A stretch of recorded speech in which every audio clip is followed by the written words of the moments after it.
It was funny how people in Crestwood Heights whispered behind closed doors, but smiled like saints in public. No one played that game better than Caroline Morgan. Blonde, polished, and always dressed like she was running for mayor, Caroline had the neighborhood eating out of the palm of her hand. She hosted charity brunches, ran the school board, and made sure her lawn looked like a botanical garden, while quietly stepping on everyone who dared rise near her level. She was the queen of perfection, but under that curated image was a ruthless woman who would do anything to stay on top. She didn't just lie, she weaponized truth. When her best friend discovered her husband was cheating, Caroline was the one who accidentally sent the group chat screenshots to the entire PTA. When her neighbor got the job she wanted, Caroline made one anonymous call to the HR department with a fabricated complaint. And when she heard that her husband, Elliot, might be leaving her for a younger woman, she had the girl fired from her job and blacklisted in town. Cold, calculated, Caroline never left fingerprints, but everyone who crossed her eventually bled, and still they called her the Angel of Crestwood.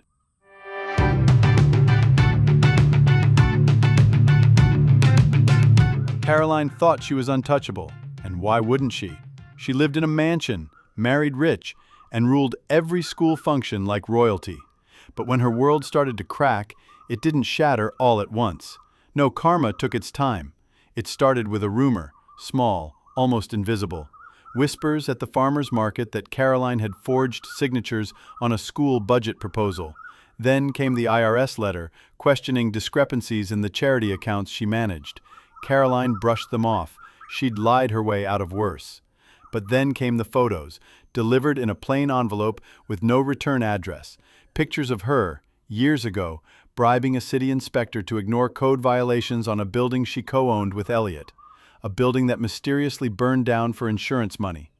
And just like that, the perfect image she had built began to rot from the inside out. Her eyes scanned the photos with a cold sweat, her hands shaking as she realized. Someone knew, someone was watching, and worst of all, someone was sending a message. Caroline tried to carry on like nothing was happening, walking into Crestwood's annual garden gala in her designer heels and fake smile, as if the foundation beneath her life wasn't cracking like glass. But she felt it, the eyes, the questions, the shift in the room. Women she once ruled over whispered instead of curtsied. The men didn't offer their usual compliments. And Elliot? He stayed by the bar, texting someone she knew wasn't her. She forced a laugh at every joke, pretending not to hear the quiet hush of suspicion that followed her wherever she went. But deep down, she knew the tide had turned.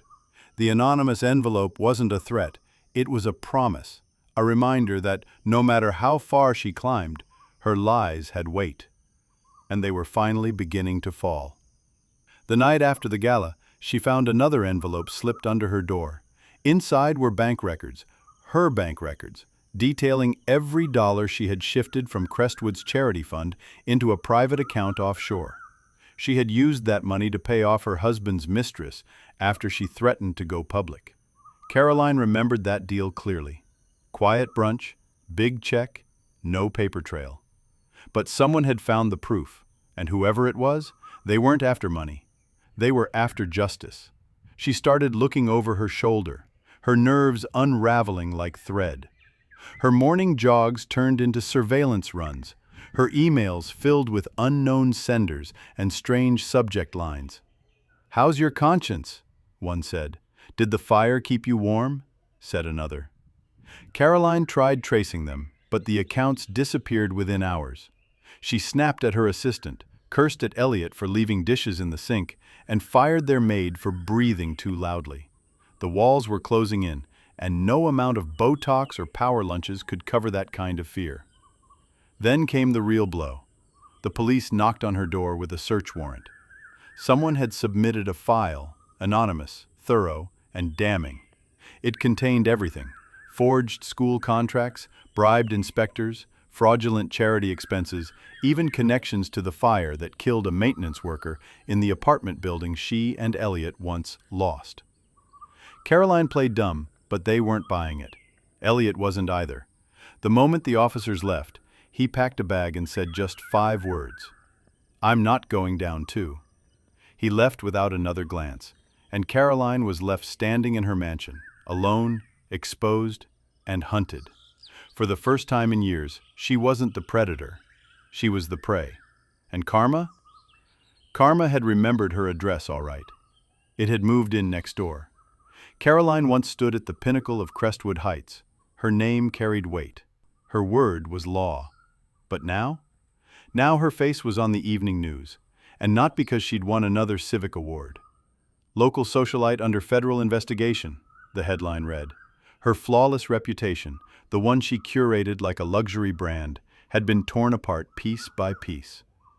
Caroline tried to put out the fires. She hired lawyers, released statements, blamed accounting errors and miscommunications. But no one was buying it anymore. Her charity board voted unanimously to remove her. The school committee revoked her seat. Sponsors pulled their support. Her inner circle? Gone. The women who used to fawn over her handbags and copy her haircuts now crossed the street when she walked by. Even her children, sent off to expensive boarding schools for years, stopped returning her calls. She was radioactive, toxic. Alone in the very house that once symbolized her power, she now sat in silence, listening to the echoes of her own misdeeds. The photographs, the bank records, the forged documents, they hadn't just cost her influence, they cost her identity. Her mask had shattered, and underneath, there was nothing but fear. And then came the final envelope, thicker than the others. Inside was a letter, handwritten, calm, controlled. It wasn't a threat, it was a reminder. A man she had destroyed years ago. His name was Simon Dorsey. Quiet, awkward, and painfully kind. Simon had once been the facilities director for the school board. Caroline had ruined him to cover her own mistakes. A simple budget error she blamed on him. She'd leaked fake rumors, manipulated emails, and had him fired. His career never recovered. No one cared. No one even remembered his name. But he remembered hers. The letter explained everything, how he'd spent years gathering proof, not out of vengeance, but out of justice. How he watched her climb, knowing that every lie brought her closer to a fall she wouldn't see coming. "I didn't have to touch you," Simon wrote. "I just had to let the truth breathe. You buried people with lies. I simply dug them up."